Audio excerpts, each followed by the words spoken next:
నిన్న అన్ని రాష్ట్రాల ముఖ్యమంత్రులతో కలిసి నీతి ఆయోగ్ సమావేశం జరిగింది. గతంలో ఈ నీతి ఆయోగ్ సమావేశానికి ఎప్పుడు కూడా కేసీఆర్ డుమ్మగొట్టేటోడు. ఎందుకనంటే అది చాయ్ బిస్కెట్ల కథ, లేకపోతే పల్లి బఠానీల కథ ఉంటుంది. అక్కడ ఏముంది, పల్లి బఠానీలు నోట్లు వేసుకోవాలి, రావాలి, గింతే ఉంటుంది. కాబట్టి నీతి ఆయోగ్లో ఏముండదు.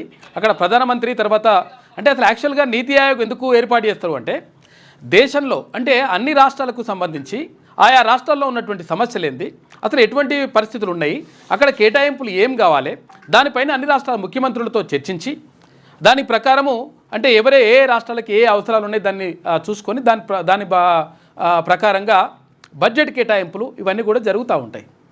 అయితే అప్పుడు ముఖ్యమంత్రిగా ఉన్నటువంటి కేసీఆర్ ఎప్పుడు కూడా డుమ్మగొట్టేటోడు. ఎందుకనంటే అది ఏముండదు, శనగ బఠానీల కథ, నేను అసలు అడిగి పోయి శనగ బఠానీలు బుక్కలనా, గాని కోసం నేను అంత దూరం పోవాలా అని చెప్పేసి అనేటోడు. కానీ నిన్న మొదటిసారిగా ముఖ్యమంత్రి రేవంత్ రెడ్డి ఆ కార్యక్రమానికి వెళ్ళిండు. తర్వాత ఆ కార్యక్రమాలకు వెళ్ళడంతో పాటు ఇక్కడ రాష్ట్రంలో ఉన్నటువంటి సమస్యలను అక్కడ ఏకరువు పెట్టడంతో పాటు సమస్యలు, తర్వాత భవిష్యత్ ప్రణాళిక ఎలా ఉండాలనే విషయాలపైన ఏకరువు పెట్టడంతో పాటు ఇంకొక విషయం ఏం తెలుస్తూ ఉందంటే దానికి సంబంధించినటువంటి బయట లేనట్టున్నాయి.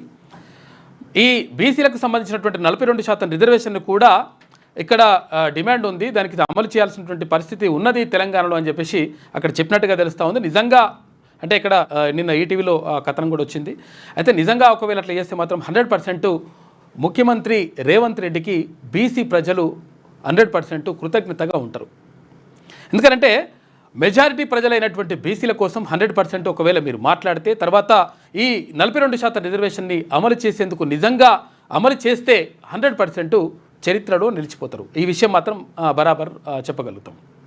కాబట్టి నిన్న అదొక విషయం అట్లా ఉంటే, ఇక నిన్న కేటీ రామారావు మాట్లాడుతూ ఉన్నాడు.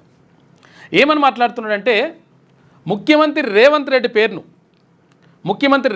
పేరు నేషనల్ హెరాల్డ్ కేసులో బయటకు వచ్చింది కాబట్టి, అందులో ఆ కేసులో ఆయన ఉన్నాడు కాబట్టి నైతిక బాధ్యత వహిస్తూ ముఖ్యమంత్రి పదవికి రాజీనామా చేయాలనేటువంటిది కేటీఆర్ డిమాండ్.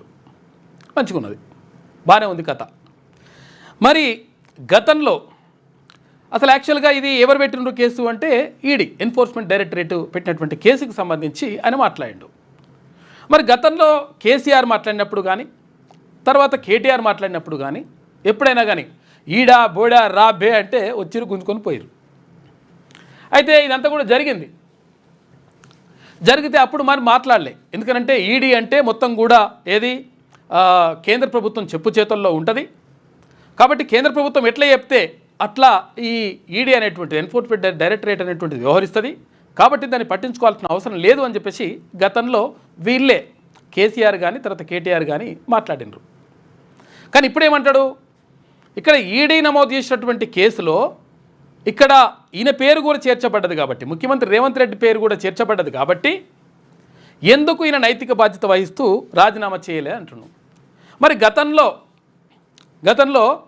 అక్కడ కల్వకుంట్ల కవిత పేరు కూడా దానిమంటారు పేర్కొని కేసులు అయినాయి, తర్వాత జైలుకి వెళ్ళింది, ఇవన్నీ అయినప్పుడు మరి మా చెల్లె రాజీనామా చేయాలి, మా చెల్లె పార్టీ సభ్యత్వానికి రాజీనామా చేయాలని చెప్పేసి ఎక్కడ కూడా మాట్లాడలే.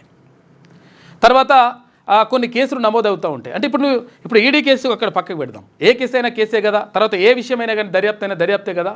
కాబట్టి ఇప్పుడు ఆరోపణలు ఎదుర్కొంటున్నారు. ఇప్పుడు అక్కడ కూడా ఆరోపణలు ఎదుర్కొంటున్నానే అని అనుకున్నప్పుడు ఇక్కడ తెలంగాణ రాష్ట్రంలో ఇక్కడ కాళేశ్వరం ప్రాజెక్టుకి సంబంధించి అనేక రకాలైనటువంటి ఆరోపణలు ఉన్నాయి. అక్కడ గతంలో పనిచేసినటువంటి ముఖ్యమంత్రి కేసీఆర్ పైన, తర్వాత నీటిపారుదల శాఖ మంత్రిగా ఉన్నటువంటి హరీష్ రావు పైన, ప్రభుత్వంలో పనిచేసినటువంటి మంత్రిగా పనిచేసినటువంటి కేటీఆర్ పైన కూడా ఆ విషయానికి బాధ్యత వహిస్తూ మీరు కూడా ఏది మన సిరిసిల్ల ఎమ్మెల్యే పదవికి రాజీనామా చేసేసి అక్కడ పడేసేది. ఎందుకంటే ఆరోపణలు ఎదుర్కొంటున్నావు కదా. తర్వాత ఇక్కడ ఈ కార్ రేసుకు సంబంధించి కూడా ఆరోపణలు ఎదుర్కొంటా ఉన్నారు.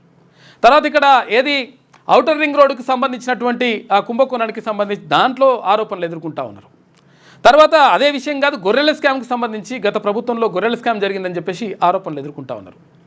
తర్వాత గతంలో ఇక్కడ ఛత్తీస్గఢ్ నుంచి కొనుగోలు చేసినటువంటి విద్యుత్తుకు సంబంధించినటువంటి అంశంలో కూడా మీరు ఆరోపణలు ఎదుర్కొంటారు. అక్కడ ముఖ్యమంత్రిగా పనిచేసినటువంటి కేసీఆర్ కానీ తర్వాత మంత్రిగా పనిచేసినటువంటి మీరు కూడా అందులో భాగస్వాములుగా ఉన్నారు అని చెప్పేసి ఆరోపణలు ఎదుర్కొంటున్నారు. మరి మీరెందుకు బాధ్యత వహిస్తూ ఆ ఆరోపణలు ఎదుర్కొంటున్నటువంటి నేపథ్యంలో అవి నిరూపించేదాకా నేను మంచోన్ని లేకపోతే ఇట్లా కడిగిన ముత్యాన్ని అని చెప్పేదాకా మీరు కూడా ఎందుకు రాజీనామా చేయకూడదు? ఈ ప్రశ్న ప్రజలు అడుగుతూ ఉన్నారు. దానికి సమాధానం చెప్పాల్సినటువంటి బాధ్యత కేటీఆర్కి ఉంటుంది. అసలు యాక్చువల్గా ఈ విషయం ఎందుకు తీసుకొచ్చేసిండు?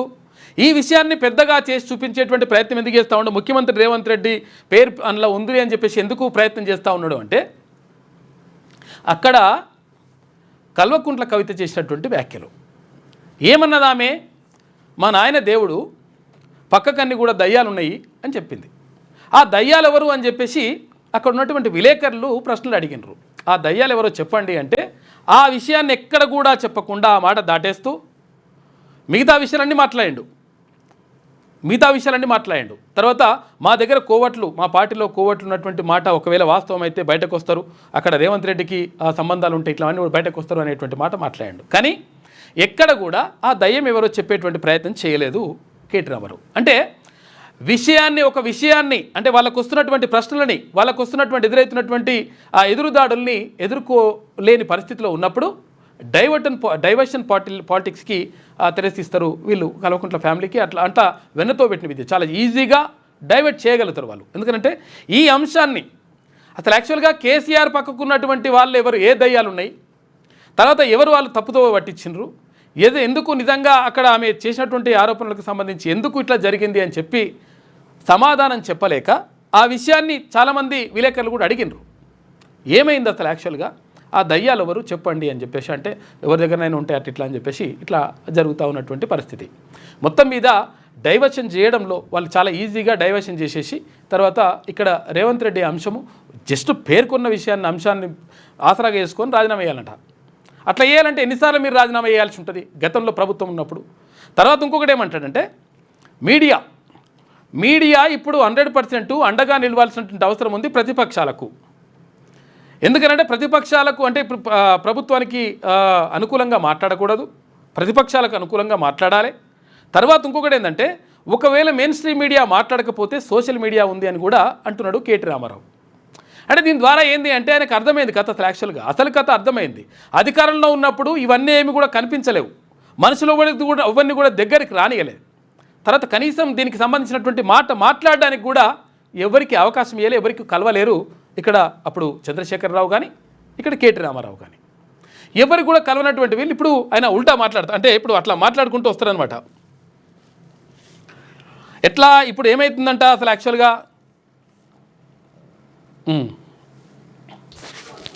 ఒకసారి చూద్దాం. రేవంత్ రెడ్డి కోవట్లు ఉంటే ఉండొచ్చు, ఏముంది అందులో. Coverts will expose themselves coverts will expose themselves in due course of time. ఎందుకు ఉండొచ్చు అని అన్నాడు కదా.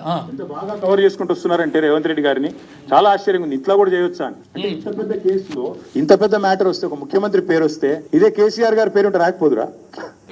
ఇదే కేసీఆర్ గారి పేరుంటే కోతికి కొబ్బరి చిప్ప దొరికినట్టు కొంతమంది సంబరాలు చేసుకుంటూ పేపర్ల నిండా తాటికాయంత అక్షరాలతో రాసేటోళ్ళు ఇలా రేవంత్ రెడ్డి గారికి కవరింగ్ ఇచ్చేందుకు చాలా కష్టపడి కాపాడుతున్నారు. వారందరికీ నేను చేసే విజ్ఞప్తి ఒకటే, మీరు ఎన్ని చేసినా, ఎంత గింజుకున్నా, ఈ మీడియా సంస్థలు ఎంత తాపత్రయపడ్డా, ఆయన మీకు ఎంత అడ్వర్టైజ్మెంట్లు ఇచ్చినా, ఎన్ని రకాలుగా మిమ్మల్ని ఫోన్ చేసి బెదిరించినా ప్రజలకు విషయం అర్థమైపోయింది.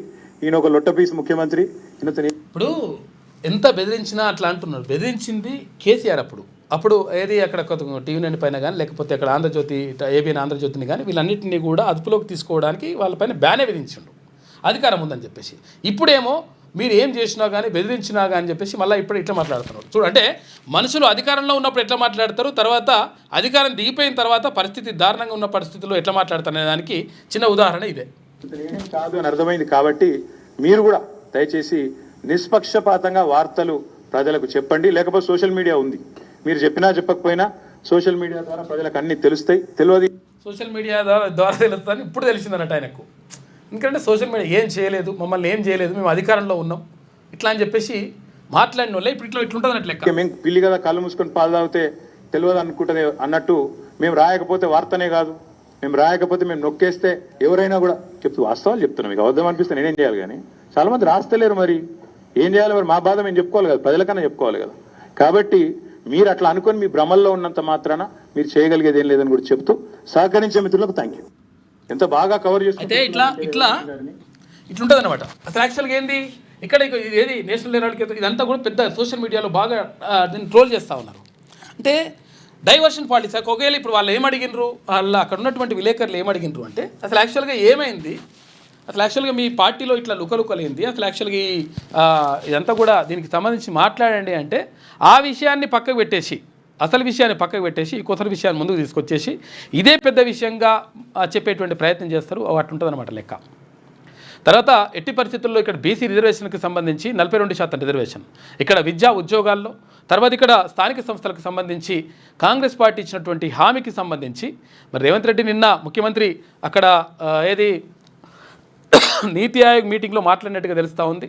మాట్లాడమే కాదు, దాన్ని అమలు చేస్తే 100% మంచి పేరు వస్తుంది, తర్వాత భవిష్యత్తులో ఒక మంచి చరిత్రలో నిలిచిపోతారు. కాబట్టి ఆ విషయం అట్లా చేస్తే బాగుంటుందని చెప్పేసి అందరూ కూడా ప్రజలందరూ కూడా భావిస్తూ ఉన్నారు. అట్లా చేయాలని చెప్పేసి కోరుకుందాం. ఇంకా మీ పిల్లలు ఐఐటి ఎంసెట్ లాంటి కాంపిటేటివ్ ఎగ్జామ్స్కి ప్రిపేర్ అవుతున్నారా? జాబ్స్ కోసం చేసే ప్రయత్నంలో విఫలమవుతున్నారా? ఇంగ్లీష్పై పట్టు సాధించలేక పోటీ ప్రపంచంలో వెనుకబడుతున్నారా? స్టేట్ సిలబస్ అయినా సెంట్రల్ సిలబస్ అయినా అన్ని సబ్జెక్టులు ఇప్పుడు ఒక్క క్లిక్లో. షేక్ స్పైకర్ ఇప్పటి వరకు ఎవరు తయారు చేయలేని విధంగా రూపొందించబడిన సరికొత్త యాప్. ఇప్పుడే షేక్ స్పైకర్ యాప్ని ప్లేస్టోర్ నుండి డౌన్లోడ్ చేసుకోండి. కేవలం 1000 రూపాయలకే 7 ఏళ్ల పాటు సబ్స్క్రిప్షన్ పొందండి.